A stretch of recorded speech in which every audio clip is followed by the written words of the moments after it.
कहानी एक ऐसे घर से जहां शादी का माहौल है, लेकिन टेंशन और शांति इतनी कि शादी का घर किसी जंग के मैदान जैसा दिख रहा था।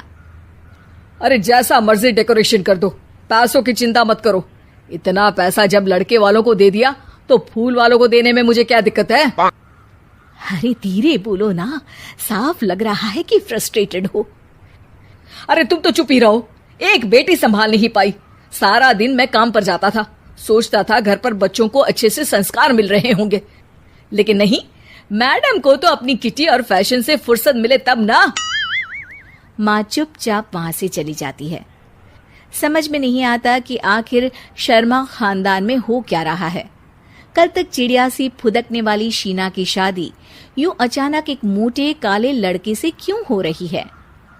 शीना कमरे में हाथ में गुड़िया लिए बोलती है, मेरे साथ जो हो रहा है ठीक हो रहा है। तुम तो सब जानती हो, साहिल मेरे लिए भगवान है। अब जब वो ही नहीं मिला तो फिर कोई भी हो, जिंदगी ही तो जीनी है, जी लेंगे। बाहर शीना की बुआ किसी से बात करती है। अरे मोटा नहीं, उसे तो खाते पीते घर का कहते हैं। अब ओबेरॉय का नाम भी किसी को बताने वाली बात है। उनका इकलौता लड़का तो करोड़ों की सामी तो है ही। अरे हमारी शीना बिटिया तो रानी बनेगी, रानी। इन सब के बीच कहीं कोने पर शीना हाथ में मेहंदी सजाए बैठी थी और आंखों में आंसू सजाए। और वो समय भी आ जाता है जब शीना मंडप के नीचे हाथ में वरमाला लिए खड़ी होती है, लेकिन तभी अफरा तफरी मच जाती है। कोई कहता है, अरे लड़के की माँ को हार्ट अटैक आ गया। अरे अच्छी खासी थी, कैसे हो गया? अरे कहते हैं ना, किसी किसी लड़की के पैर अच्छे नहीं होते, हो सकता है कि मनहूस है ये लड़की। शीना पास खड़ी सब सुन रही थी। फिर शीना अपने कमरे में आ जाती है। शादी ये कहकर नहीं होती कि लड़की मनहूस है। अब लगातार शीना के लिए लड़के देखने आते, लेकिन आस पड़ोस या किसी के कहने पर शादी हर बार टूट जाती। लेकिन एक दिन, अंकल, मैं काफी दिनों से आपसे मिलने की कोशिश कर रहा था, लेकिन हिम्मत नहीं हो पा रही थी। अरे बेटा, हिम्मत तो हमारी टूटी पड़ी है। वैसे कौन हो तुम? मेरा नाम साहिल है अंकल। मैं शीना से प्यार करता हूँ और उसी से शादी करना चाहता हूँ। अरे अब तो किस जात के हो ये भी मायने नहीं रखता। बेटा, मेरी बेटी मनहूस है। ये सब कहते हैं कि इसीलिए उसकी शादी नहीं हो पा रही।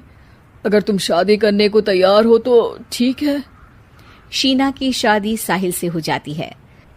अगले दिन साहिल की माँ का देहांत हो जाता है और एक बार फिर लोग शीना को अपशकुनी कहने लगते हैं।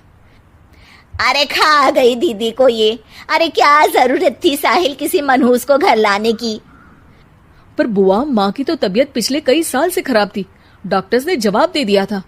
क्या पता ये भी उनका सौभाग्य हो कि वो बहू का मुंह देख पाई। अरे बहू का मुंह देख पाई, या ये कह लो कि बहू का मुंह देखते ही स्वर्ग लोक सिधार गई। खैर, हमें क्या, घर तुम्हारा है, हम तो चले।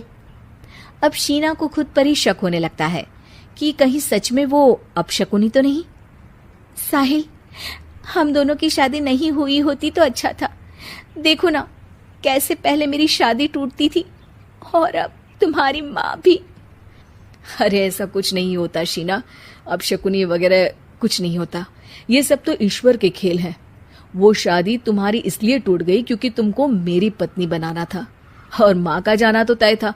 वो काफी बुजुर्ग थी, साथ ही एक ऐसी बीमारी से जूझ रही थी जिसमें डॉक्टर्स भी उन्हें नहीं बचा पाते। शीना साहिल की बात सुनकर तसल्ली कर लेती है और वहां से चली जाती है। अगले दिन, शीना, अरे ओ शीना। क्या हुआ? उफ, कहीं फिर मेरी वजह से कोई नुकसान? अरे नहीं नहीं शीना, तुम जानती हो, जिस प्रॉपर्टी के केस को हम बरसों से लड़ रहे थे उस पर फैसला आ गया, वो भी हमारे हक में। अब हम करोड़पति हो गए शीना। शीना शांत रहती है। अरे क्या हुआ? करोड़ पत्नी बनकर तुमको खुशी नहीं हुई? शीना की आंखों में पानी आ जाता है। चलिए जी, कुछ तो अच्छा हुआ मेरी जिंदगी में आकर आपके साथ। साहिल शीना को गले लगाकर कहता है, मेरी नई नौकरी भी तुम्हारे ही आने से लगी। ये प्रॉपर्टी का केस जीता। सब कुछ तो तुम्हारे आने के बाद ही हुआ, फिर तुम मनहूस कैसे? ये सुनकर शीना खुश हो जाती है।